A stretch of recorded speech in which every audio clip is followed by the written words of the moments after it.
What's up, guys? Time to show off another build and drink of that Coke.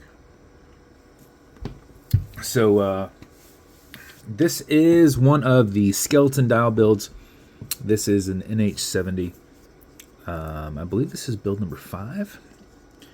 This is done in a black PVD PAM style case. It has a black coin bezel on it. Green hour ceramic insert, and then on the movement itself, there's no chapter ring in here.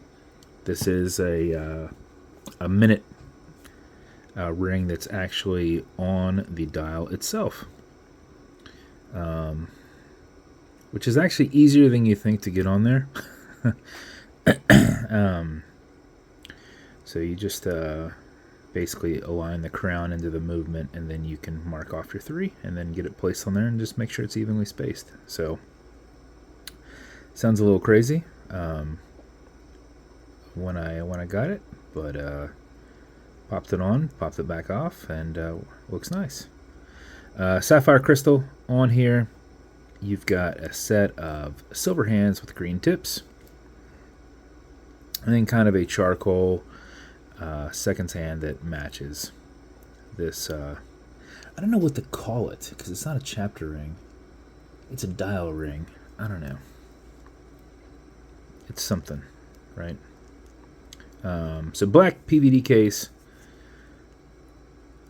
exhibition case back here on the back, and then this is on a green wristband strap with a black PVD buckle, the little BVW on there, and that is the build.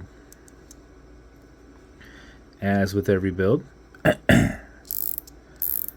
show off your bezel. This is a 120 click bezel, so if you click it this way, you will have to click it back around. There is no way around that. Is it one more click? One more click. There we go. As you saw here, I think I mentioned it, you've got a sapphire crystal in there. Automatic mechanical. So you can wind this, you can wear it, you can put it in a watch winder. You got your rotor back there. As it moves, it keeps it wound. But if it's dead or you're not going to be very active, you want to wind it a little bit. And how you do that is you release this lever, and you can see it's attached right here, and it's holding that crown in, right?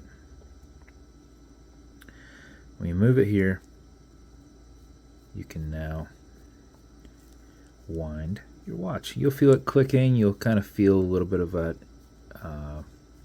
feedback in your hand. So winding it away from you actually winds it. Turning it towards you doesn't do any kind of wind. You won't feel anything. This has an it's an NH70. It's a 41-hour movement in it. 41-hour power reserve in it. So you can sit here and wind it for a bit. I don't know how long they tell you to wind these. I just sit here and wind for a while. Because I put them down and I make sure that they're running the next day. So I want to make sure that I am winding out their power reserve a bit. So when you're happy with your winding, you're going to pull it out to the one and only click, and you'll notice you've got a hacking movement. So it's going to stop ticking. At that point, you can set your time. Okay, Google, what time is it? It's 4:02 p.m. 4:02 p.m. When you're good with that, you're going to push this over, and it will re-engage and go right back to ticking away. Hit this with some canned air. That is the build. So like I said, this is an I'm sorry, I think I said NH72, didn't I? This is an NH70. NH72 is more of a gunmetal colored movement. So just in case I said NH72, it is an NH70. 72 kind of looks more like what this dial ring looks like. So this is probably build number 5, but I can't be for certain because I might be thinking of the NH72s. So I don't know. Whenever it gets put up, it will be labeled appropriately. But that is the build. It is going to come with matching beads as always. This will come in one of my new 3D boxes. What's cool with these boxes is this has a slider lid. And this slider lid can actually work as a coaster if you like. Because I do send out coasters. They're normally circular, but I'm not getting there at all, am I? Watching it through the camera instead of real life. But this is literally the same thing as my coasters, except my coasters are circular instead of this square. So, 3D printed box. I'm gonna have to figure out if there's a way to like taper it at the end where I can get it to kind of hold a little bit in the back. But there will have to be some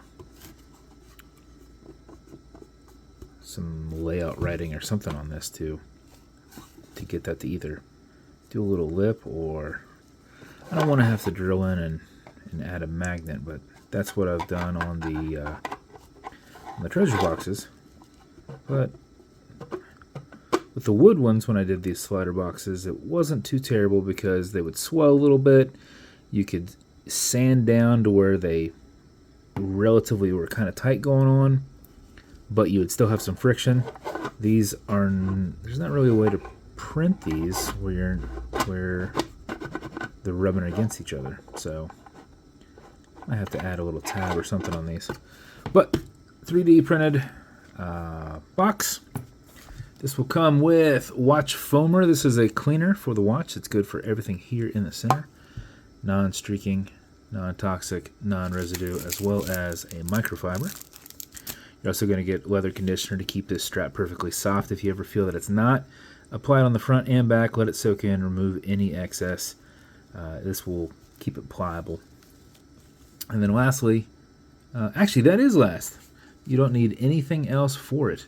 I had other stuff opened up, but it was where I had one of these, and I was keeping this clean because with that ceramic bezel insert, you can get fingerprints on there pretty easy. So that's the build. If it's going to you, congrats. I hope you like it. And if you want me to build you something custom and unique, reach out and I'll see what I can do. And if you want to continue to see videos like this where I ramble on, like and subscribe, because I ramble on all the time. Have a good day, guys.